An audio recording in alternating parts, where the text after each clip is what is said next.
वो है वृंदावन। जो सखियों का सर्वस्व प्राण भाव है वो है वृंदावन। तो व्रज की गोपियों ने अपना सर्वस्व समर्पित करते हुए ठाकुर जी से कह दिया कि जहां कान्हा जाएंगे हम सब भी वहीं जाएंगे।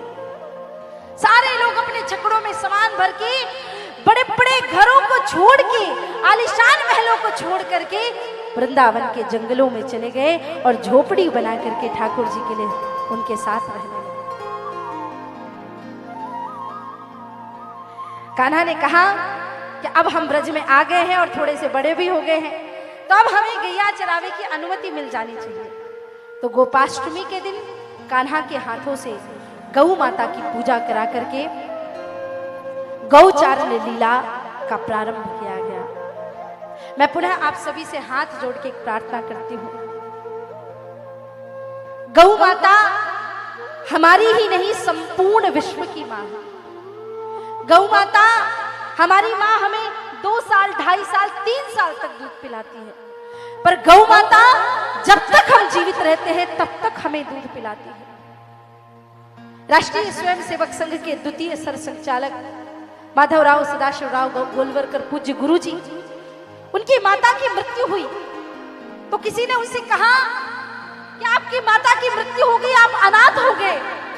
तो उन्होंने कहा कि अभी मेरे पास मेरी गौ माता, मेरी भारत माता है और इनके होते मैं कभी अनाथ नहीं हो सकता। हम भारतीयों के पास कितना बड़ा आशीर्वाद है। हम नदियों को भी मां कहते हैं, गंगा मैया, यमुना मैया, गोदावरी मैया। हम देश को मां कहते हैं, भारत माता। हम गौ माता को माता कहते, गौ माता। किसी ने मुझसे पूछा, अमेरिका को माता नहीं कहा जाता, अफ्रीका को माता नहीं कहा जाता, भारत को माता क्यों कहा जाता है? मैंने कहा कभी सुना है आपने?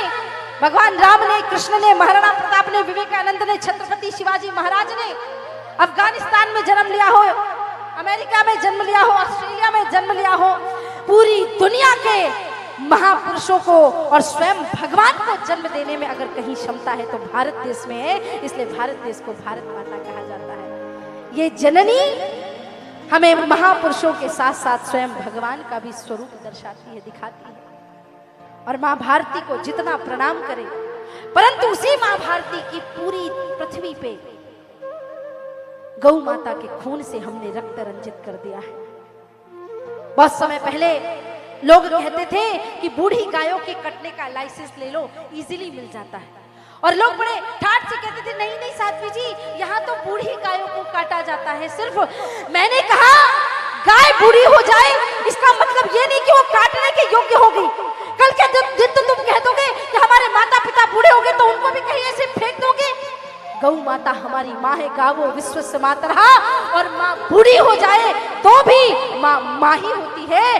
हम माँ की सेवा मरते दम तक करें, ये हमारे भाव होने चाहिए। मैं आप सबसे हाथ जोड़ के प्रार्थना करती हूँ। राजस्थान सदैव से ही गौ प्रेमी प्रदेश रहा है। बहुत बड़ी बड़ी गौशालाएं आपके प्रांत में हैं और आप सदा सेवा भाव करते हैं। लेकिन आप कहीं दूर चले जाए, बाहर चले जाए, बड़े बड़े फ्लैट में, घरों में रहते हैं, गाय रखने के लिए जगह नहीं है, तो कम से कम गौ रोटी का हर घर वासियों से 1 रुपए, 2 रुपए, 10 रुपए, 100 रुपए जितना बन पड़े हर रोज एक गुल्लक में डालें और महीने भर में पास की जो भी गौशाला हो वहां देकर आए, या अपने नाम से एक गाय गोद लें। लेकिन अगर हर सनातनी ने, मैं आज ये बात बोलती हूं, ध्यान से सुनना, भारत के हर सनातनी ने अगर एक एक गौ माता की रक्षा का संकल्प ले लिया तो भारतवर्ष से गौवंश हत्या अपने आप बंद हो जाएगी। किसी को कुछ करने की आवश्यकता नहीं। पूरा समय हाथ मल के बोलते रहते हैं, अरे सरकार क्या कर रही है गौ हत्या के लिए, अरे सरकार क्या कर रही है इस चीज के लिए। आप क्या कर रहे हो पहले आप बताओ। सरकार तो और 1000 काम कर रही है, आप क्या कर रहे हैं? गाय तुम्हारे दरवाजे पे आती, तुम डंडा मार के भगा देते हो। अगर गाय ने किसी चावल को हाथ लगा लिया तो कोड़े बरसाते हो उसके ऊपर। क्षमा करो, मैं आपसे हाथ जोड़ के प्रार्थना करती हूँ, ऐसा पाप कभी मत करना। गाय केवल, और दूसरे मजहबों के लोगों से भी एक प्रश्न है कि गाय जब दूध देती है तो वो कभी ये नहीं कहती कि मेरा दूध ईसाई पिएगा या मुसलमान पिएगा। वो दूध देते समय अन्याय नहीं करती कि मेरा दूध केवल हिंदुओं के लिए है, पर जब उसे काटा जाता है तो वो केवल हिंदुओं की मां बन के क्यों रह जाती है, मुझे आप बताइए। हे कान्हा, हे गोविंद, अब तो आपसे ही प्रार्थना है कि इस गौवंश की रक्षा करो, गौ माता की रक्षा करो। कान्हा ने गौचारण लीला की ना, तो पैरों में पावली नहीं पहनी, पैरों में खड़ाऊ नहीं पहनी, नंगे पांव पैदल चल चल के ठाकुर जी ने वृंदावन में गाय चराई।